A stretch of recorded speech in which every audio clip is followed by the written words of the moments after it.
Welcome back to the show. This is Citizen Paranoid, and you're listening to Science versus Conspiracy over coffee.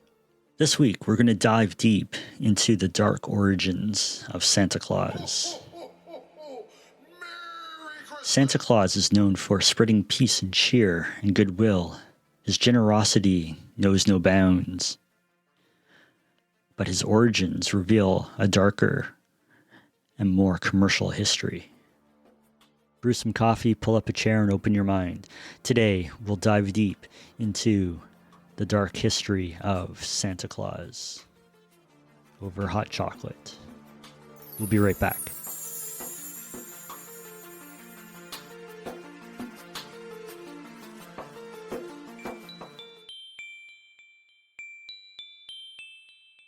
People worldwide have been enjoying Coca-Cola since it was first launched in May 1886, describing the taste as refreshing with a sweet and fizzy blend and hints of caramel and citrus. In 2024, the Coca-Cola Company was ranked 94th on Fortune 500's list of largest companies by revenue in the U.S. In 2024, the Coca-Cola Company was ranked 94th on the Fortune 500 list of the largest companies by revenue in the United States. But back in the 1920s, the Coca-Cola Company started advertising their products in magazines such as the Saturday Evening Post in December. However, they needed something to grab people's attention. In 1931, advertising executives working with Coca-Cola commissioned Haddon Sundblom, an illustrator, to create a realistic and wholesome version of Santa Claus for their marketing campaigns. Sundblom's original illustrations drew heavy inspiration from Clement Clarke Moore's 1822 poem A Visit from St. Nicholas, or commonly known as 'Twas the Night Before Christmas. When all through the house, not a creature was stirring. Not even a mouse.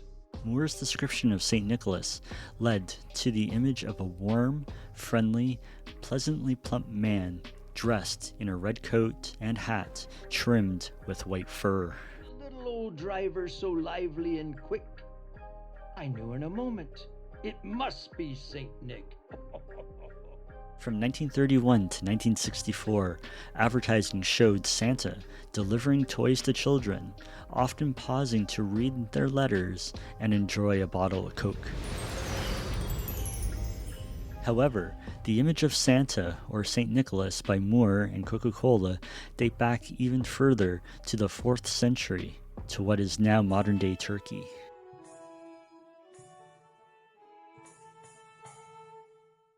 St. Nicholas was an early Christian bishop of Greek descent who became legendary for his generosity in helping the poor and saving people in distress. One example of his generosity reveals St. Nicholas secretly dropped coins down a chimney to help a struggling family.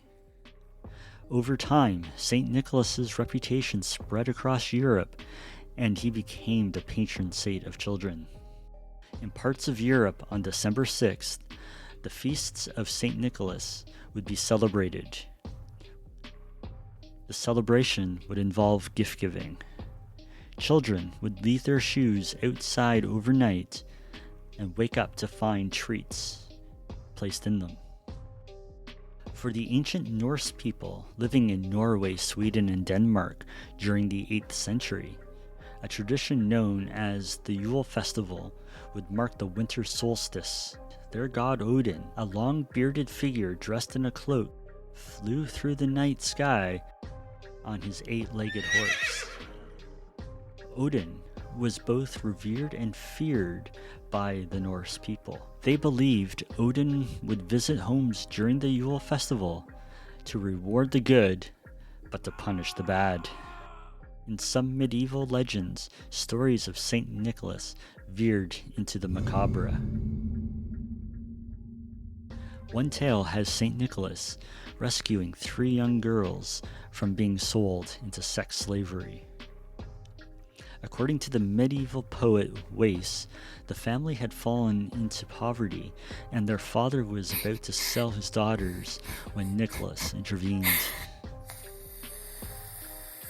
Over the next 3 nights, Nicholas tossed gold coins through the window of the father's house. The father was then able to collect enough money to save his daughters. Thank you so much. Another poem tells the story of St. Nicholas's miraculous resurrection of children. In The Miracle of the Boiling Infant, Wace describes the mother accidentally leaving her baby in a tub of boiling water while rushing off to church. Miraculously, the baby survived and was happily playing in the bubbles of the tub when she returned. Another tale describes the murder of a pilgrim visiting Nicholas's shrine. The pilgrim was dismembered and thrown into a vat of salted meat by the innkeeper. To the innkeeper's surprise, the pilgrim greeted him the next morning. Hello there. An even grislier English version of the story involves 3 students murdered by a butcher. Their bodies were ground into pies, never to be seen again. When St. Nicholas learned what the butcher and his wife had done, he intervened by bringing the students back to life and forcing the butcher and his wife to repent for their sins. According to some legends, elves are not Santa's helpers.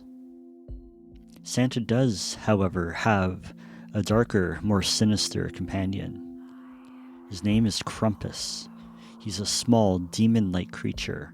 According to Alpine folklore, he punishes children who misbehave. Legend has it that Krampus abducts small children and puts them in a sack and drags them away, kicking and screaming. To this day, on December 5th, people in some European countries still dress up as Krampus to scare little children.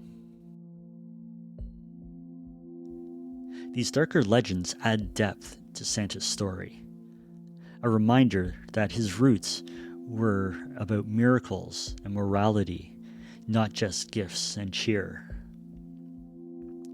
The legend of Santa became softer and more commercialized over time, especially in the 19th century, thanks to Moore and Coca-Cola's marketing campaigns. But the dark undercurrents is still there, lurking beneath the tinsel and lights. So what do you think? Did you hear any of those stories before? Is this something new?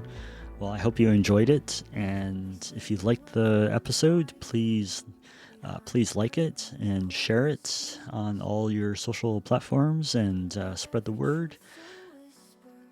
If you like the show, like it and let us know. Leave us a comment. And if you have any show ideas, also leave them in the comments. We'll take a look and see what we can do.